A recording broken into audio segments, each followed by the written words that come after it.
오늘은 계속해서 빌립보서 3장 17절부터 18절 2절의 말씀을 함께 보시겠습니다. 빌립보서 3장 17절 18절, 우리 큰 소리로 예수 그리스도의 말씀을 함께 선포하시겠습니다. 형제들아, 너희는 나와 함께 나를 본받으라. 그리고 너희가 우리를 본받은 것처럼 그와 같이 행하는 자들을 눈여겨보라. 내가 여러 번 너희에게 말하였거니와 이제도 눈물을 흘리며 말하노니 여러 사람들이 그리스도의 십자가의 원수로 행하느니라. 아멘. 기도하겠습니다.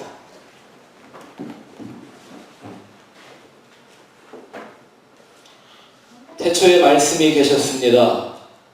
그 말씀이 곧 우리에게 찾아오신 예수 그리스도요, 그 안에 모든 생명이 있었으며 모든 은혜와 능력이 있는 줄을 믿습니다. 이 시간에도 그 예수의 은혜와 진리만이 선포되기를 간절히 원합니다. 사람의 생각과 말을 전하는 시간이 아니라 우리 안에 계신 예수 그리스도를 먹고 마시는 시간 되기를 원하오니 성령이여 역사하여 주시옵소서. 진리의 영이 오시면 주님의 모든 말씀을 기억나게 하겠다고 하셨습니다. 그 말씀 안으로 들어가게 하시고 하늘로서 임하는 생명의 양식을 먹고 누리는 시간이 되도록 주여 도와주시옵소서. 아멘. 예수님의 이름으로 기도하였습니다. 아멘.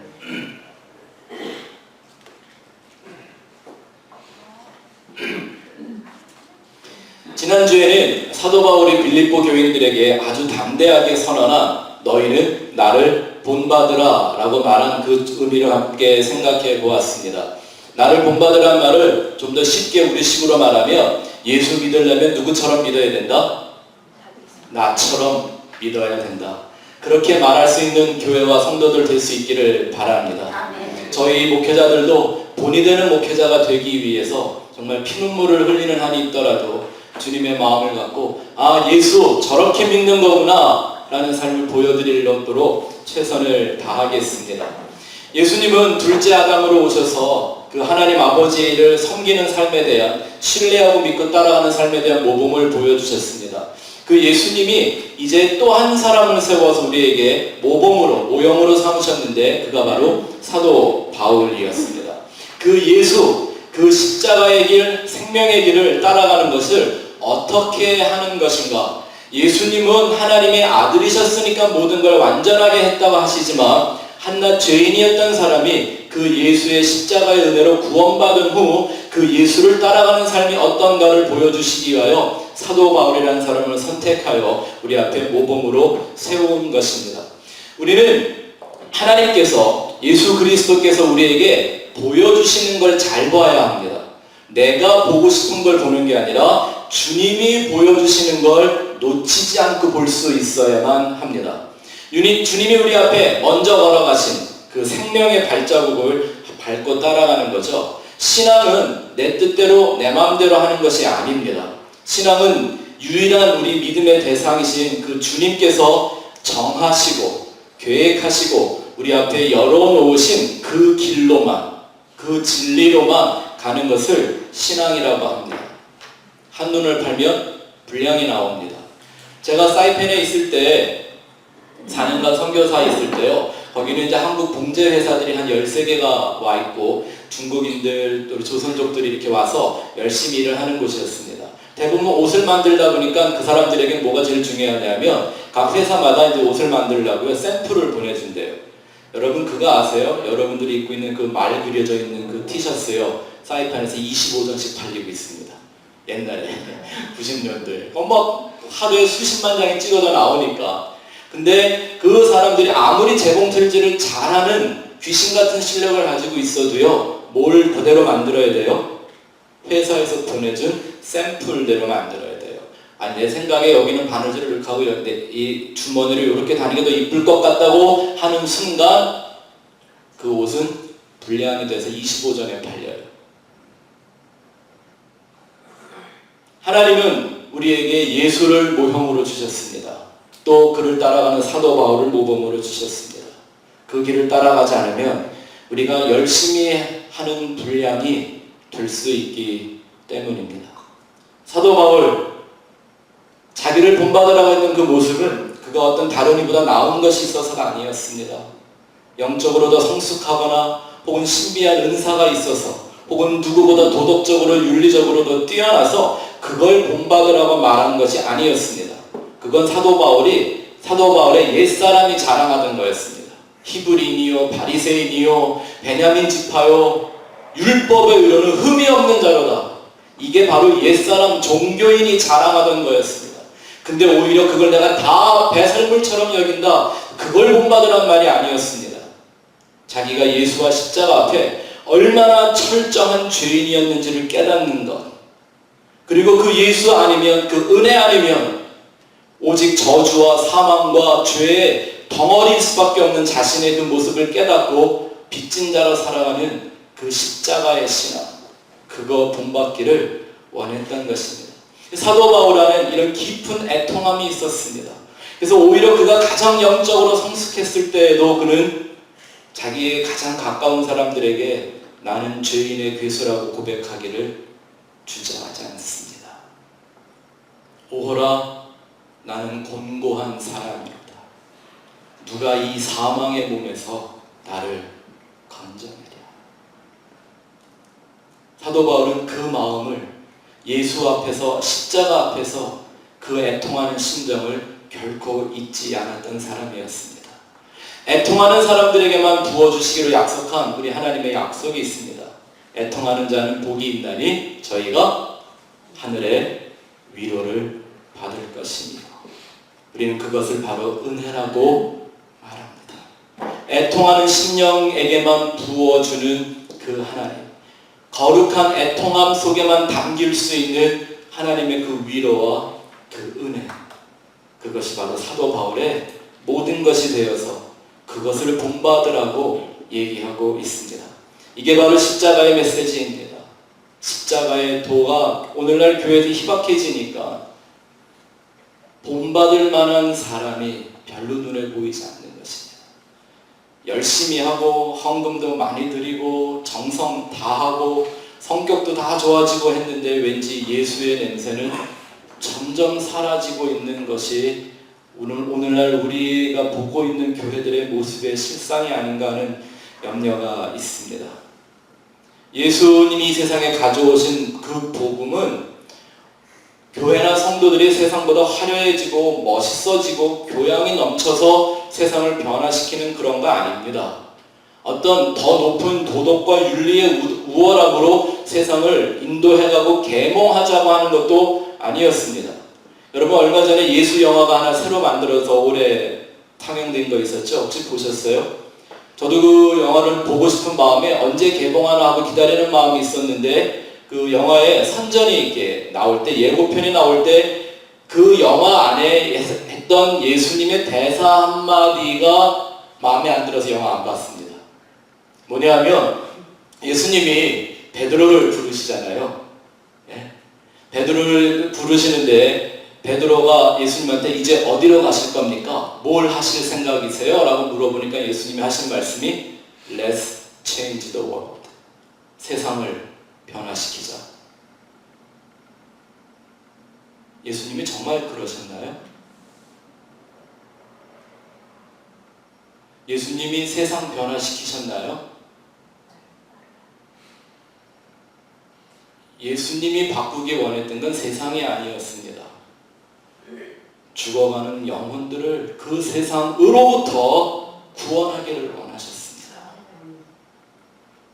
근데 오늘날 너무나 많은 종교인들이 세상을 변화시키는 열정에 빠져 있습니다. 그런 건요, 율법으로도 충분했습니다. 사람들이 연구하고 만들어놨던, 유태인들이 자기 옷에 쓰고 다녔던, 바리새인들이 옷에 쓰고 외우고 다녔던 그 수천 개의 율법만 갖고도요, 세상은 충분히 변화시킬 수 있었습니다. 그럼에도 예수님이 이 땅에 오셔서 십자가에 달려 죽으신 것은 목적이 세상의 변화가 아니었고 한 영혼 한 영혼의 온전한 구원이셨기 때문입니다. 그런데 사람들은 자꾸 그 율법의 길로, 종교의 길로 가려고 합니다. 왜냐하면 그게요, 머리로는 이해하기가 훨씬 쉬워요. 예수 그리스도를 믿는 것보다 더 쉽게 이해되는 게 착한 사람 되는 거예요. 주일학교 다니신 분들이 혹시 계신가 모르겠는데 저 어릴 때 주일학교에 배운 노래 이런 노래가 하나 있어요. 저는 그 노래를 어릴 때 배우고요. 저는 신앙을 버리기로 결정을 했습니다. 왜냐하면 그 노래대로라면 천국 갈 사람이 없어요. 이런 노래죠. 돈으로도 못 가요 하나님 나라, 이런 노래 있었죠. 그 가사 보면 이런 것도 있어요. 맘 착해도 못 가요 하나님 나. 난 그래서 그날부터 안 착하기로 결정했어요. 아니 다 못 간대요. 우리가 좋다고 생각하는 그 길이 천국 가는 길이 아니랍니다. 어떻게 천국을 갈까요? 근데 오늘날 또 그 노력들을 하고 있는 거예요. 사도 바울이 그래서 그 빌립보 교회에게 눈물을 흘리며 애통하는 심령으로 이 편지를 쓰고 있는 것입니다.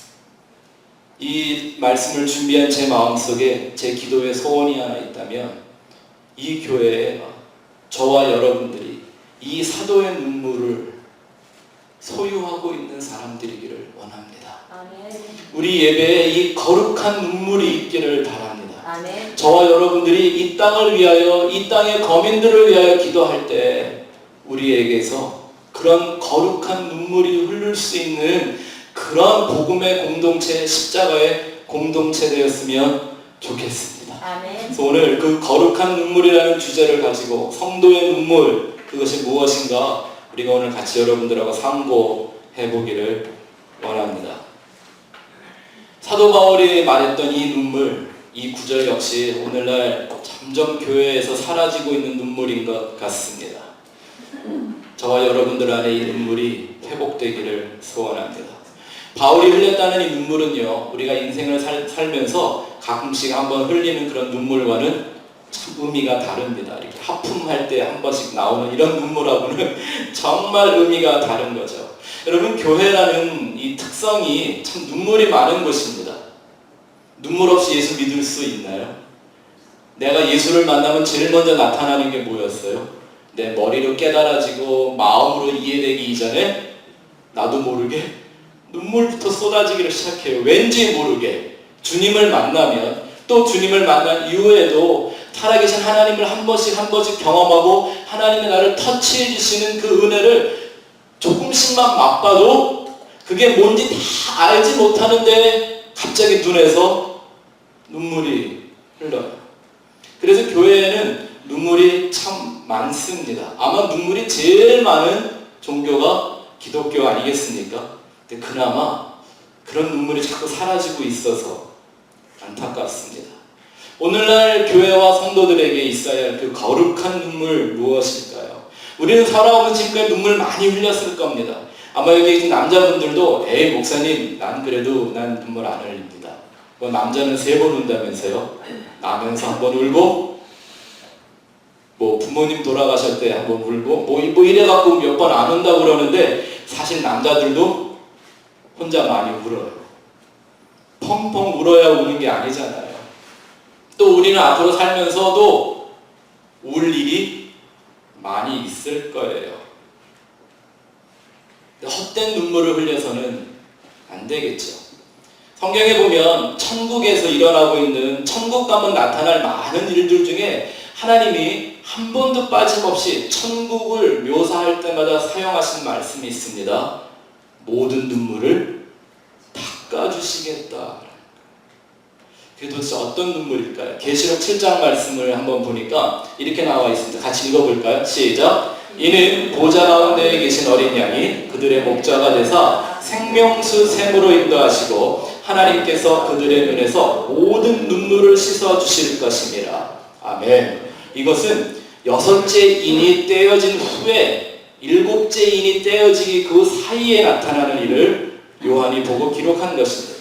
하나님이 모든 성도들에서 그 눈에서 그 눈물을 씻겨주시는 장면이 나와요. 그리고 21장 마지막 새하늘과 새 땅을 보여주면서도 똑같은 말씀이 나오는데 한번 볼까요? 21장 4절 시작! 모든 눈물을 그 눈에서 닦아주시니 다시는 사망이 없고 애통하는 것이나 곡하는 것이나 아픈 것이 다시 있지 아니하리니 처음 것들이 다 지나갔음이라라. 새 하늘과 새 땅이 나타나자마자 하나님이 먼저 하시는 일이 뭐라고요?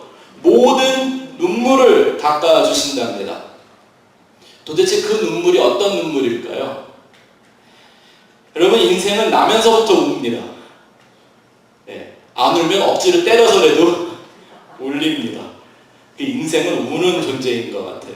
애기들이 참 많이 울어요. 그죠? 말을 못하니까 커뮤니케이트라는 유일한 방법이 뭡니까? 우는 거예요. 배고플 때 울어요. 땡깡 부리면서 울어요.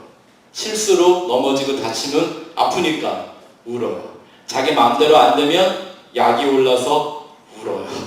친구랑 싸우고 코피나면 울어요.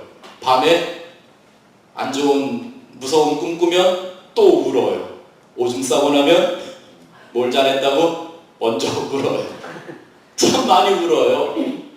하나님이 닦아주신 눈물이 그 눈물일까요? 애기들이라고 그러니까 그런데 어른이 되어서 흘리는 눈물이요. 그 애기 때 흘렸던 눈물과 그렇게 다른가요? 내용을 잘 살펴보면 그렇게 의미상 좀 어른 돼서 세련되게 울 뿐이지 이유는 사실 똑같지 않아요. 아파서, 억울해서, 분해서, 화가 나서 똑같잖아요. 배고파서, 약 올라서. 어른이 되어오는 과정에 우리는 다 한 번쯤 울었던 기억들이 생각이 나실 거예요. 그죠? 인생에 지쳐서 혹은 신세가 처량해서 외롭고 곤고해서 또 이민 생활을 하다가 보면 또 이렇게 가족들하고 떨어져서 생활을 하다가 보면요, 나도 모르게 마음이 약해져서 눈물을 흘리는 일들이 많아지는 거죠. 근데 하나님이 닦아주신다는 눈물이 그 눈물일까요? 성경에 보니까 울다가 좀 분위기 이상해진 장면들이 좀 있습니다. 여러분 잘 아시는 것 같이 예수님이 십자가를 지고 골고다를 향해 올라가시니까 예수님을 사랑했던 많은 여인들이 정말 통곡을 하며 예수님을 쫓아갔습니다. 날 위해 울어주니까 얼마나 고맙습니까? 그쵸? 내 마음, 내 고통에 동참해주는 그 눈물이 얼마나 대견하고 기특할까요? 근데 십자가를 지고 있는 그 예수님이 그 여인들을 바라보시면서 또 한 번 돌직구를 날리십니다. 나를 위해 울지 말고 너희 자녀들이나 위해서 좀 울어라. 그 울던 여인들이 얼마나 요즘 말로 뻘쭘했을까요? 나는 정말 예수님을 사랑해서 예수님이 너무 불쌍해서 너무나 안타까워서 견딜 수 없는 눈물을 흘리고 있는데 네가 지금 흘리는 눈물은 의미가 없다라고 하십니다. 날 위해 눈물을 흘릴 이유가 없다. 그 눈물은 날 위한 눈물이 아니다. 너희가 흘려야 될 눈물이 있으니 뭘 위해서? 너의 자녀들을 위해서 울어야 할다라고 예수님 말씀해 주셨습니다. 아멘. 이거 보면 하나 분명히 아는 게요, 분명히 운다고 되는 건 아닙니다. 울어도 못하네 눈물만이 흐르고 이런 찬송이 있죠. 운다고 되는 건 아니에요. 분명히 보니까 하나님이 받아주시고 닦아주시는 눈물이 있는가 하면 나는 처절하게 흘리는 눈물이지만 하나님은 원치 않으시는 눈물도 있다는 걸 성경을 통해 분명히 볼 수 있습니다. 더 심각한 말씀 하나 보여드릴까요? 말라기 2장 13절 말씀 한번 읽어보죠. 시작. 너희가 이런 일도 행하나니 곧 눈물과 울음과 탄식으로 여호와의 제단을 가리게 하는도다. 그러므로 여호와께서 다시는 너희의 봉헌물을 돌아보지도 아니하시며 그것을 너희 손에서 기꺼이 받지도 아니하시거늘. 뭐가 뭘 가렸다고요? 내가 흘리는 눈물이, 울음과 탄식이 오히려 하나님의 재단을 영광스럽게 한 게 아니라 가리워버렸다라는 거예요. 인생이 흘리는 헛된 눈물 말입니다. 하나님은 우리 인생을 그 형상과 모양을 따라 지으시면서 하나님을 닮을 수 있고 하나님을 인식할 수 있는 많은 기능들을 우리에게 주셨는데 역시 그 중에 하나가 눈이고 그 눈에서 흘러나오는 눈물이죠. 히브리어에서 눈물이라는 걸 찾아봤더니 눈의 문에서 나오는 물 이렇게 되어 있더라고요. 눈에 뭐가 있다? 문이 있다. 그 문에서 흐르는 물이 바로 눈물이라고 성경이 말하고 있습니다. 다마라고 합니다. 다마. 근데 그 눈물이라는 말 단어 앞에 뒤에 헤이를 빼고 알레프를 딱 붙이면 아담이 됩니다. 그래서 아담은 사람은 그렇게 눈물을 흘리는 존재로 만들어진 것이죠. 사람처럼 눈물을 흘리는 생명체가 세상에 없습니다. 근데 참 가치 있는 눈물이 있는가 하면 무가치한 눈물도 있는데요. 조금 이런 얘기들이 어려울지 모르겠는데 저도 참 눈물이 많은 목사입니다. 이게 좀 자꾸 메말라가서 안타까운데 제가 일생토록 주님을 섬기면서 깨달았던 눈물에 대한 몇 가지 의미를 여러분들에게 나누면 오늘 저희가 공부하게 될 이 주제에 대한 말씀이 더 뚜렷해질 것 같아서 제가 살면서 배운 눈물에 대한 영적인 의미를 좀 한번 보려고 합니다. 설교 노트를 보시고 하나씩 한번 생각해 볼까요? 눈물에 갖고 있는 영적인 목적도 있고 육적인 목적도 있습니다. 거룩이라는 말, 거룩한 눈물이라는 말을 더 쉽게 바꿔보면 구별된 눈물. 거룩은요, 점잖고 근엄하고 목소리 까는 거 아니라 구별된 거예요. Something different 한 거예요. 그렇다면 거룩한 눈물이란 구별된 눈물이에요. 세상의 눈물, 육신이 눈물 흘리는 그 눈물과는 좀 다른 영적인 그 눈물이 뭔가 그 의미를 좀 생각해 보려고 하는 거죠. 일종의 눈물에 대한 spiritual biology를 오늘 좀 한번 해봅시다. 첫 번째, 육체적인 의미가 있다면 첫 번째 눈동자를 보호하기 위한 거죠. 이것을 영적으로 말하면 마음을 보호하기 위하여 눈물을 하나님이 사람에게 주셨습니다. 우리 눈에는 눈동자를 보호하기 위해서 계속 눈물이 흐른다고 합니다. 그 눈물이 마르면 안 되죠. 그래서 그런 질병이 갖고 있는 분들은 인공 눈물에도 자꾸 넣어가지고 눈이 항상 촉촉하게, 이 눈동자를 보호한다라는 건 사실 자기 육을 보호한다라는 말하고 똑같아 있죠. 사람이 흙으로 만들어졌기 때문에 흙과 물은 굉장히 중요합니다. 농사를 지으려면 흙에 물이 충분히 있어야 하지 않겠습니까? 이 눈물은 어떻게 보면 우리 육체로 지어진 인생을 영적으로 살게 만드는 그런 도구로 주셨다라는 의미가 안에 있습니다. 눈동자만 보호하는 게 아니라요, 정말 거룩한 눈물을 흘리면 그 눈물이 내 마음을 보호합니다. 저는 그래서 눈물을 두 가지 방법으로 하나 생각해 보는데, 하나는 밖으로 흐르는 눈물이 있는가 하면, 눈 밖으로 흘러나오는 물이 있는가 하면요, 안으로 흐르는 눈물이 있습니다. 밖으로 흐르는 눈물, 한번 다들 우리 눈물을 많이 흘려본 조선 사람들이기 때문에 그 눈물에 대한 의미를 생각해 보시면 충분히 이해가 되실 거예요. 내 살면서 힘들고 지쳐서 그냥 나도 모르게 밖으로 쏟아지는 그 눈물들 말입니다. 그런데 사실 이렇게 밖으로 흐르는 눈물은 우리 인생을 더 메마르게 합니다. 이 집안의 가든을 잘 가꾸시는 분들은 하나 아시겠지만요, 절대 해가 뜨거울 때는 잔디에 물을 주는 게 아니랍니다. 왜일까요? 오히려 그 물이 증발되면서 잔디에게 수분을 공급하는 게 아니라 타 죽게 만든다죠. 분명히 물을 줬는데, 목마른 잔디에게 물을 줬는데 오히려 살리는 게 아니라 더 죽여버리는 거예요. 비가 와도 충분히 내리지 않으면 그 비는 오히려 땅만 적셨다가 더 메마르게 하죠. 저희가 내년 7월에 캄보디아를 가는데 캄보디아 땅이 그래요. 그냥 다 먼지 초성이에요. 비가 그런 식으로 내리기 때문에 그렇습니다. 근데 이런 눈물이 있어요. 밖으로보다 내 안으로 흘러들어가는 눈물이 있습니다. 이런 눈물이 들어가 내 마음을 채웁니다. 돌짝밭같이 메마르던 내 마음을 옥토로 변화시키는 눈물이 있습니다.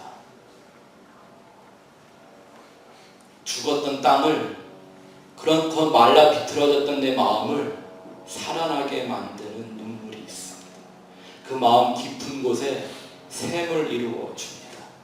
그래서 그 물을 갖고 있는 사람들을 예수님은 이렇게 말씀하셨습니다. 요한복음 7장 38절 읽어보죠. 시작. 나를 믿는 자는 성경의 이름같이 그 배에서 생수의 강이 흘러나오리라 하시니. 아니 어떻게 물이 배에서 나와요? 이게 좀 번역이 조금 더 잘 됐으면 좋았을 건데 뭐냐면 배라는 말이 아니라 영어 성경에만 봐도 뭐라고 되어 있냐면 flow from within, 내 안으로부터, 내면으로부터. 보다 적절한 말은 이 말 아닐까요? 성경의 이름같이 그 속사람에게서 생수의 강이 흘러나리라. 뭐가 있는 사람이요?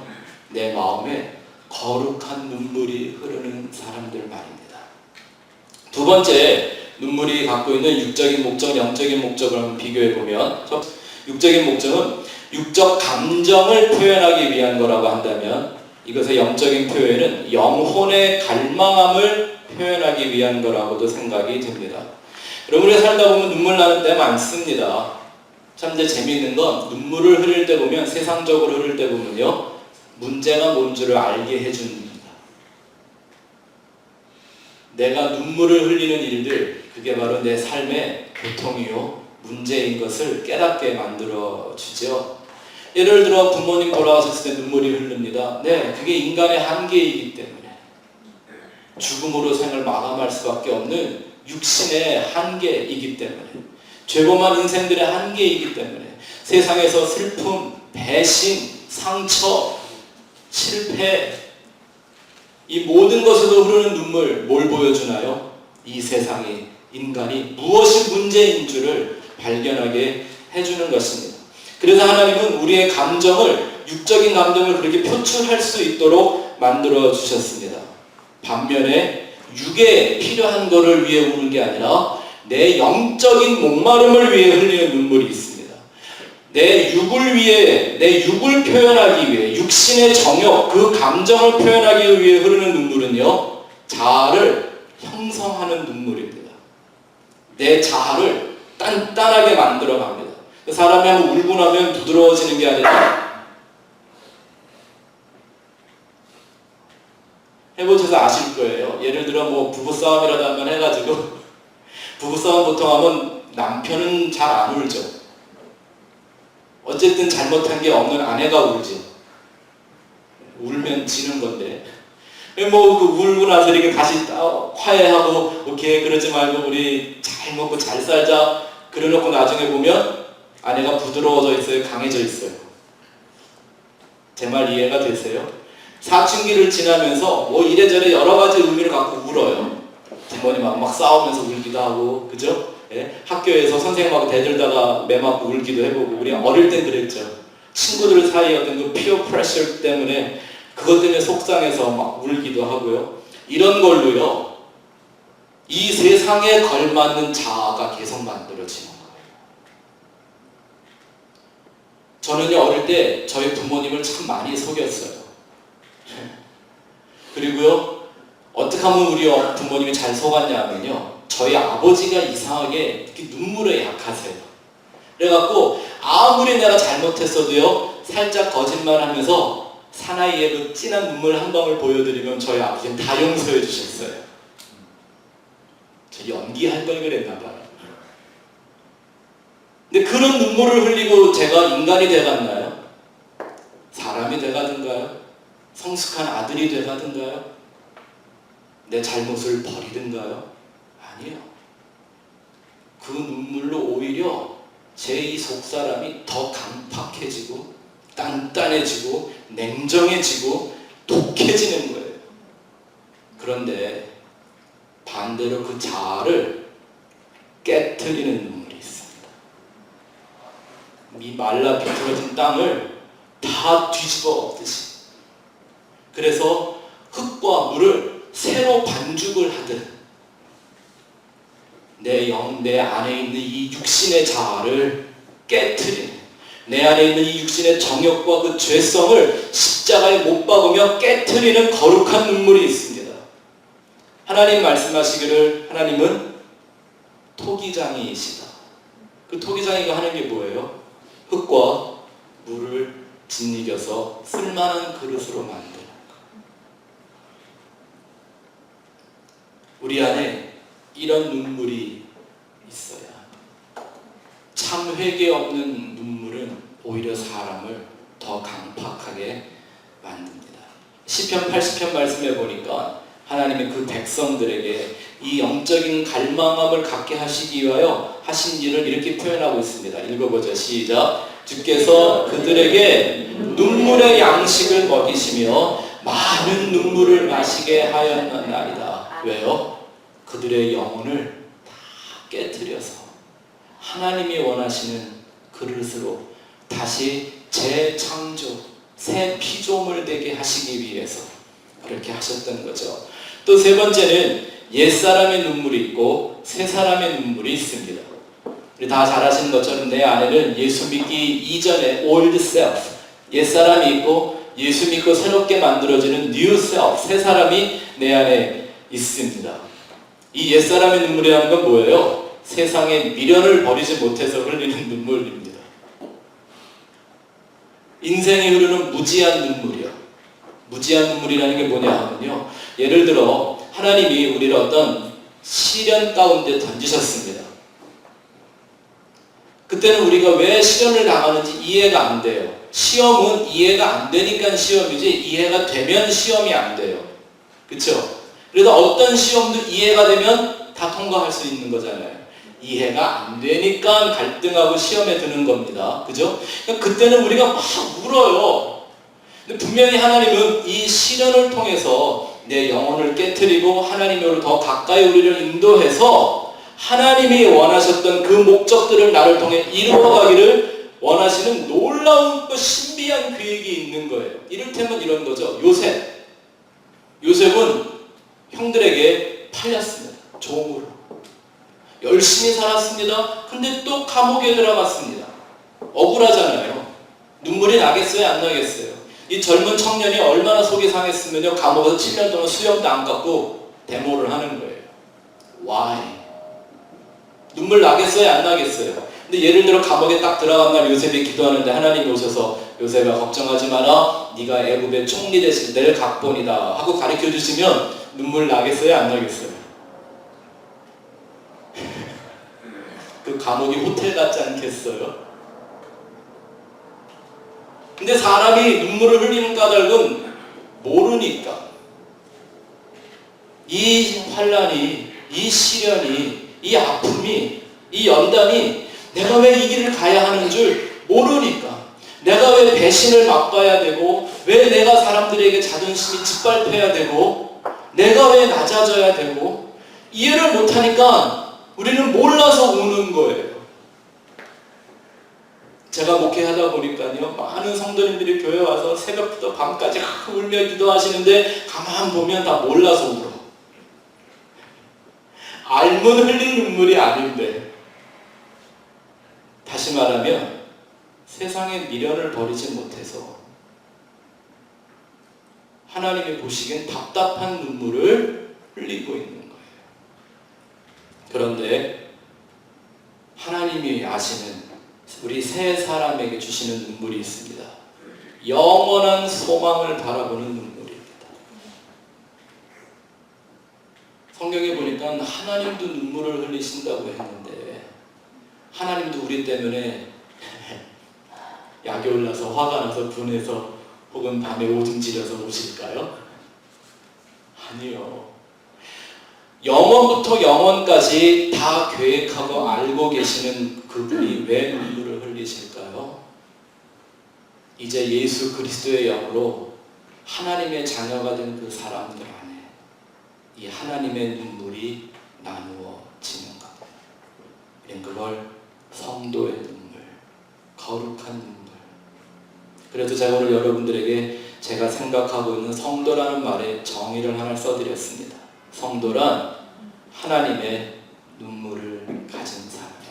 따라합시다. 성도는 하나님의 눈물을 가진 사람이다. 옆에 사람에게 얘기해 주십시오. 당신은 하나님의 눈물을 가진 사람입니다.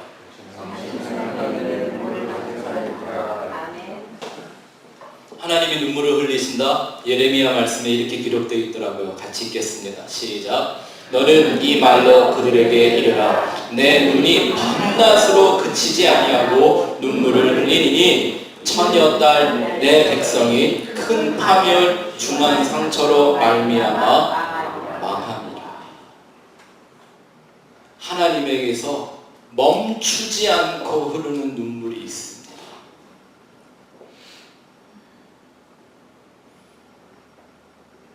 성경에는 안 써있지만요, 저는 이 계시록 말씀을 아까 보면서 혼자 그런 생각을 해봤습니다. 천국은 어떤 데인가? 하나님은 내 눈물 닦아주시고 나는 아버지의 눈물을 닦아주고, 그게 천국 아니겠습니까? 성경엔 또 예수님도 우셨다고 이런 장면들이 나옵니다. 근데 오히려 예수님이 세상에서 시련과 환난을 당할 때는 우신 적이 없습니다. 그런 것 때문에 한 번도 울지 않으셨습니다. 그런데 어느 날 예루살렘 성을 보시고 이 성 돌 위에 돌 하나도 남지 않을 거라고 말씀하시며 우셨습니다. 예루살렘이 파괴되어야만 그 예루살렘을 우상단지같이 섬겼던 그들의 마음이 깨어져서 오직 그 성전의 주인이셨던 하나님에게로 그 마음을 돌이키시기 원하는 우리 예수 그리스도의 애통함이 그 자리에서 눈물로 하나님의 눈에 흐르고 있는 그 눈물이 땅에서 예수의 눈물을 타고 세상에 내려오는 것이죠. 나사로의 무덤 앞에 가서 예수님이 우셨습니다. 이 나사로의 죽음이 슬퍼서 우셨나요? 아니에요. 오히려 예수님은 나사로가 안 죽었다고 그래가 안 가세요. 언제까지? 그가 완전히 죽었다고 소식을 들을 때까지 안 가세요. 이 나사로의 그 자매들이었던 마르다와 마리아가 소식을 보냅니다. 예수님 빨리 와서 당신의 사랑하는 자가 죽어가고 있으니 좀 살려주세요. 예수님 어떻게 하세요? 그냥 안 가기는 좀 민망하시니까 제자들 보내서 야 가서 좀 위로 좀 해. 그러는 정작 그 죽어가는 사람을 살릴 수 있는 예수님은 안 가세요. 오히려 죽어서 썩은 내가 날 때까지 기다리십니다. 그 주님이 무덤 앞에서 나사로의 죽음이 슬퍼서 우셨겠어요? 아니요. 그 슬픔에 우셨겠어요?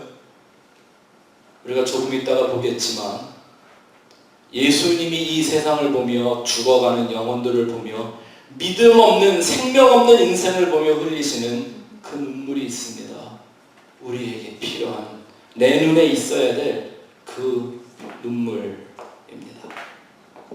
애통하는 자는 복이 있나니 누가복음에서는요 우는 자는 복이 있나니 저가 하늘의 위로를 받을 것이니 하늘의 위로라는 게 어떤 걸까요? 걱정하지 마. 네가 그렇게 울며 간절히 내게 구했으니까 내가 앞으로 다 잘 되게 해줄게.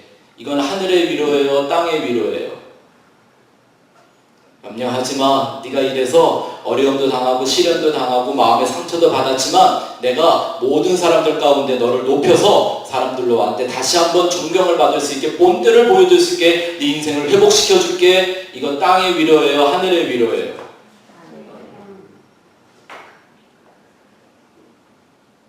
이제 제 말의 뜻이 이해가 되세요? 애통하는 자는 어떤 위로를 받는다? 하늘의 위로. 이 세상의 헛된 꿈과 같은 환상에서 깨어나 하나님이 섭리하시는 영적인 실제를 보고 생명이 죽음이 무엇인지 알게 되고 죄와 의가 무엇인지를 알게 되고 진정한 축복과 저주가 무엇인지를 구별하게 되고 하나님과 인간이 무엇인지를 다시 실감하게 하시겠다는 하늘의 위로인 것입니다.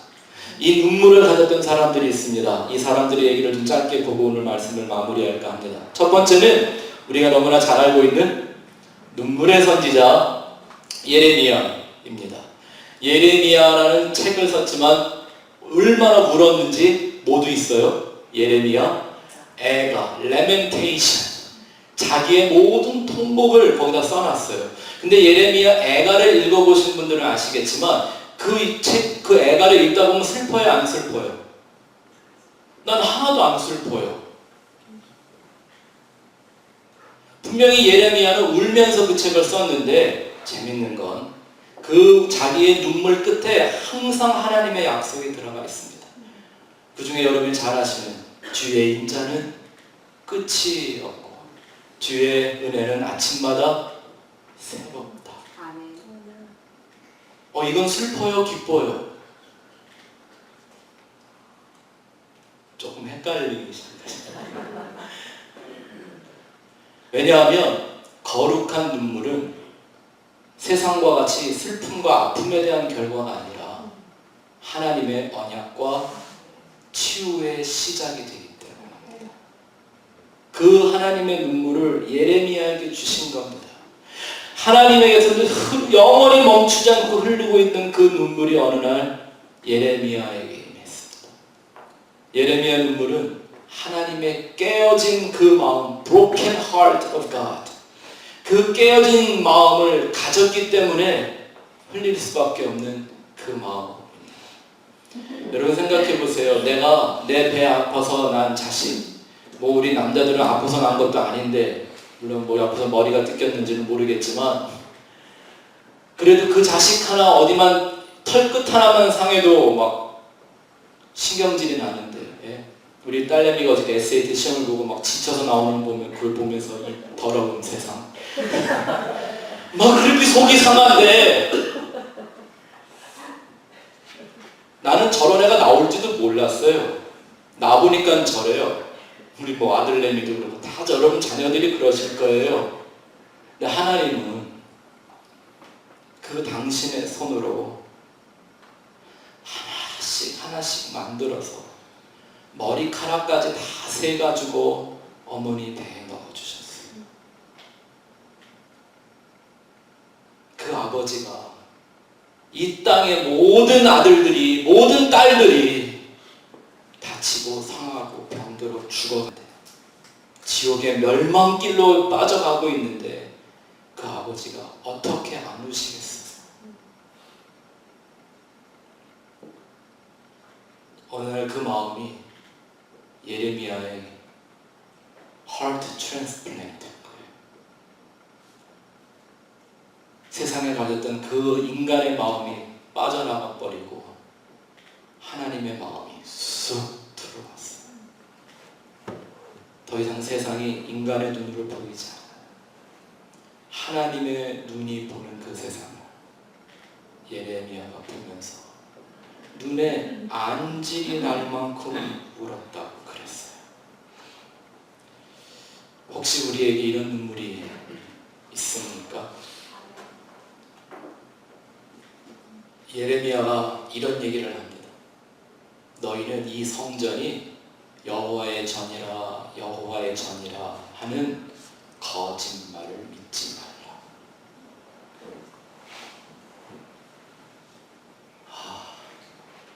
그 누구의 마음이었죠? 아버지의 마음이었어요. 그러고 예레미야는 우는 겁니다. 그래서 예레미야처럼 이 세상에 겁나게 도전한 선지자도 별로 없습니다. 심지어 여러분 세상의 사전이라고 말하는 위키피디아에도 뭐라고 나오는지 아세요? 예레미야는 잘못된 신학에 대하여 정면 도전한 설교자였다. 하나님의 말씀을, 야훼의 말씀을 타협 없이 증거했던 선지자로 전해지고 있다. 위키피디아에 그렇게 나와요. 예레미야. 그 눈물이 있었기 때문입니다. 하나님의 깨어진 마음에서 흐르는 눈물 말입니다. 저는 그것이 저와 여러분 안에 있기를 간절히 소원합니다. 두 번째, 느헤미야. 이 느헤미야의 눈물 다 아시죠? 이 눈물은 하나님의 치유와 회복을 구하는 눈물이었습니다. 느헤미야는 뭐 하는 사람이었죠? 식민지가 되었을 때 그 적국의 왕의 술관원, 그러니까 뭐 이런 거 있잖아요.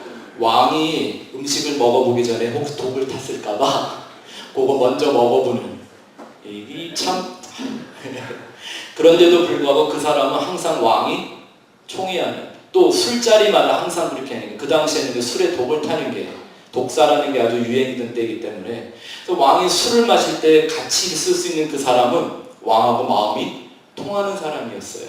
사실 느헤미야 술관원이라고 하는 히브리 민족의 한 사람이었지만 그 나라의 실세였죠. 이 사람이 어느 날 예루살렘 성이 회파되었다라는 얘기를 듣습니다. 처음 들었을까요? 처음 들었을까요? 자기는 민족의 역사를 모르고 있는 걸까요? 근데 맨날 듣던 소리인데 어느 날 그 소리에 느헤미야의 마음이 깨어지기를 시작합니다.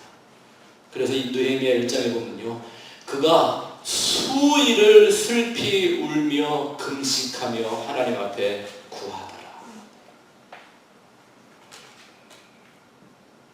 이 느헤미야의 눈물이 이 스펙트럼 교회에서 흐르기를 바랍니다. 아멘.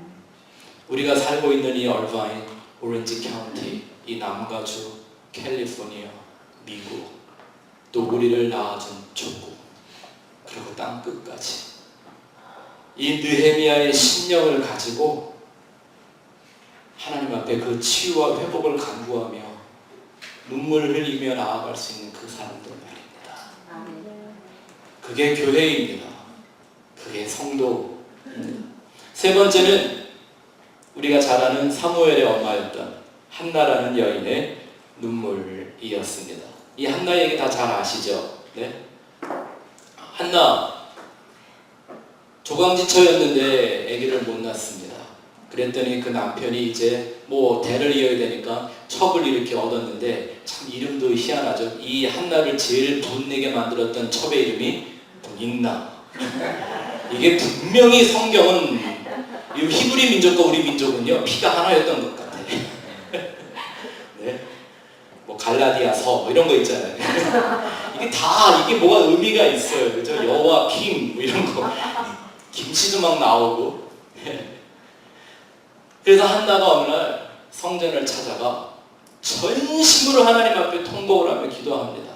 근데 이 엘리라는 영적으로 정말 무지했던 제사장이 보니까 이 여자가 기도하는 것처럼 안 보이고요, 얼마나 난리를 쳤는지 술 취한 여자가 뒹구는 것처럼 보였던 겁니다. 그랬더니 가서 한다는 소리가, 여기서 좀 주책 좀 떨지 말고 술 취했으면 집에 가서 곱게 주무십시오. 그때 이 한나가 기막힌 고백을 한 가지 하죠. 나는 지금 술이 취한 게 아니라 여호와 앞에 나의 심정을 통한 것뿐이오니.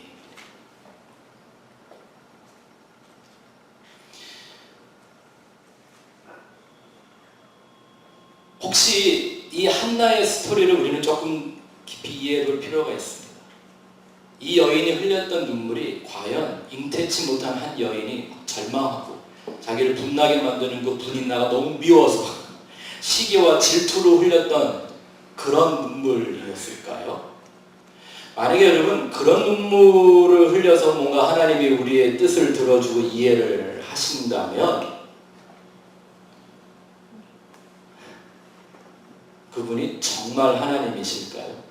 인간의 요구를 이루기 위하여 행하는 종교의 원리에 하나님의 뜻이 좌지우지 된다면, 그래서 기왕 빌 거면 눈물이 쏟아지게 빌어야 되고 그렇게 간절히 구하면 하나님이 이루어 주신다.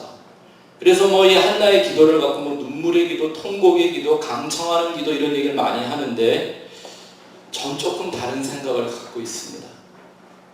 그래야 된다면 여러분, 간절히 기도하는 게 얼마큼 해야 간절한 거죠? 이 문제가 우리가 여기서 간절히 같이 기도하는데 내 옆에 사람이 조금 더 간절하잖아요? 그럼 난 벌써 2등이야. 이게 안 되잖아요. 내가 더 세게 빌어야지. 그러니까 막 더 또 소리를 질러가며 그냥 막 옛날에 보면 고쟁이 막 비껴질 때까지 기도해요. 왜냐하면 내가 더 간절해야 되니까. 이게 무슨 간절함의 경주를 하는 것 같아요. 누가 더 세게 비나, 누가 더 많이 비나, 누가 더 오래 비나. 그래서 이런 형식 종교들은요, 시간이 가면 갈수록 막 자꾸 많아져요. 길어지고요. 절하는 숫자도 많아지고요. 고행하는 기간도 많아지고요. 무슨 경쟁을 하듯이. 그래서 우리가요, 제가 어릴 때 보면 이 부흥회나 기도원 같은 데 엄마를 따라가서 이렇게 보면요, 도대체 거기 모여있는 사람들이요, 한 예수를 믿고 따라간다는 믿음의 동역자들로 보이는 게 아니라 경쟁자들로 보여요. 그러면 내가 받아야 돼. 또 강단에서 막 그래요. 뭐 받을 사람이 있고 못 받을 사람이 있고 막 이런, 하나님의 눈에 띄게, 하나님의 귀에 들리게, 막 하나님의 마음을 움직이게 막 불을 질러요. 불장난이죠. 하나님이 그렇게 사무엘을 이 땅에 보내신 걸까요? 어쩌면 이런 시나리오 아니었겠어요? 한번 잘 들어보세요. 하나님은 이미 사무엘 선지자를 이 땅에 보내셔서 이스라엘을 세워가는 모든 계획을 갖고 계셨습니다. 근데 문제가 뭐냐 하면요, 하나님이 아무리 잘 만든 자식이라 할지라도 부모 잘못 만나면, 그죠?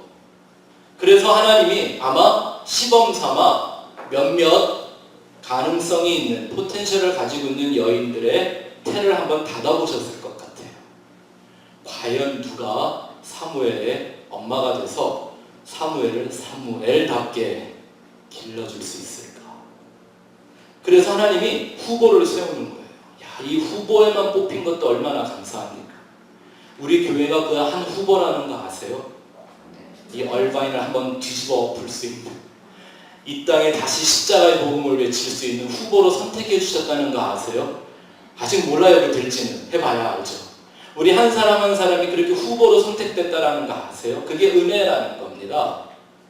근데 그 중에 정말 하나님의 이 사무엘을 주면 내가 원하는 사무엘로 길러낼 수 있는 어느 여인의 소리가 들리기를 시작하는 거예요.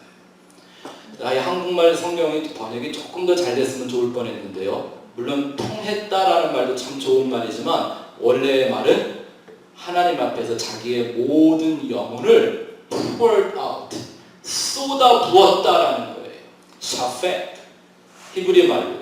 이 단어는 제사장들이 제단 위에 기름과 피를 쏟아붓는다는 그 붓는다는 말하고 똑같고요. 예수님이 십자가에서 물과 피를 쏟으셨다라는 그 단어와 똑같은 단어예요.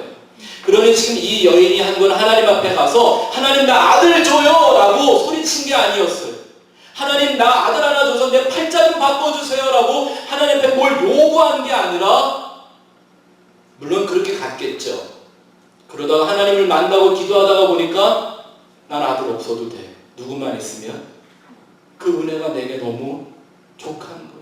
그 하나님, 여호와 하나님을 만나고 그 앞에 자기의 모든 걸 그냥 다 쏟아 부어 드렸습니다. 그랬더니 하나님께서 그 여인을 치유하셨고 사무엘의 엄마가 되셨고 줄줄이 얘기가 나왔어요. 그런 눈물만입니다. 내 자신을 온전히 쏟아붓는 눈물. 네 번째, 예수님의 눈물입니다. 히브리서 말씀해 보니까 그는 육체에 계실 때에 자기를 죽음에서 능히 구원하실 이에게 심한 통곡과 눈물로 간구와 소원을 올렸다 하셨습니다. 왜죠? 당신을 위해서가 아니라 인생을 불쌍히 여기시는 눈물이었습니다. 아, 저와 여러분들에게 필요한 눈물입니다. 사람을 불쌍히 여기는 마음. 제가 잘 아는 목사님 한 분이 참 좋은 얘기를 하나 가르쳐 주셨습니다. 요즘 하도 기복주의가 문제라서 하나님 나 복 주세요, 축복 주세요 하는 기도가 좀 이상하게 자꾸 들리는 시대가 되고 나니까 그것을 바꿔야 되겠다. 어떻게 하면 내가 막 기복주의자처럼 하나님 막 복 달라고 구하지 않으면서도 하나님이 나를 복 주시게 기도할 수 있을까? 그러면서 깨달은 게 있대요. 그래서 그 목사님 그날부터 하나님 내게 복 주세요라고 기도 안 하고 하나님 나를 좀 불쌍히 여겨주세요 라고 기도합니다. 날 좀 불쌍히 여겨주세요.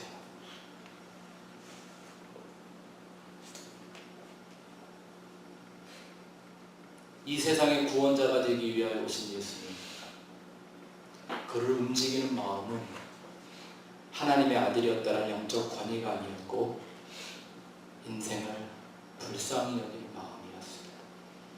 그 마음이 예수님을 쉬지 않고 움직이게 하셨습니다. 핍박을 받으면서도 그 생명의 복음을 증거하게 하셨습니다. 당신에게 찾아오는 사람들이 세리라도 혹은 창녀라도 이방인도 거절하지 않으셨습니다. 불쌍히 여기는 마음. 마지막 5번째 사도의 눈물입니다. 지난주에도 공부했지만 증인의 눈물, 곧 메신저의 눈물입니다. 사실 제가 제목을 메신저의 눈물이라고 하려고 하다가 너무 결론을 미리 말씀드린 것 같아서 우리가 잘 아는 성경 구절에 눈물을 흘리며 씨를 뿌리는 자는 기쁨으로 그 단을 거두겠다고 하셨습니다. 그 눈물로 간절히 구하면 하나님이 다 들어주신다. 이제 이런 얘기 아니라는 거 아시겠죠? 내가 눈물로 뿌려야 하는 씨가 있습니다. 그 생명의 씨 말입니다. 천국은 예수님 같다고 그랬습니다. 밭에다 좋은 씨를 뿌린 인자와 같다고 그랬습니다.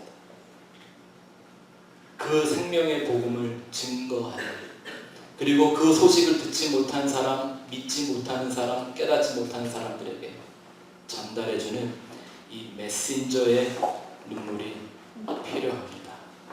사람을 살리는 진리를 전하는 예수 복음의 증인들 말입니다. 저와 여러분들이 그렇게 하나님을 이 마지막 시대 가운데 증거하는 거룩한 성도들 되기를 바랍니다. 내 눈에 이 눈물이 흐르기를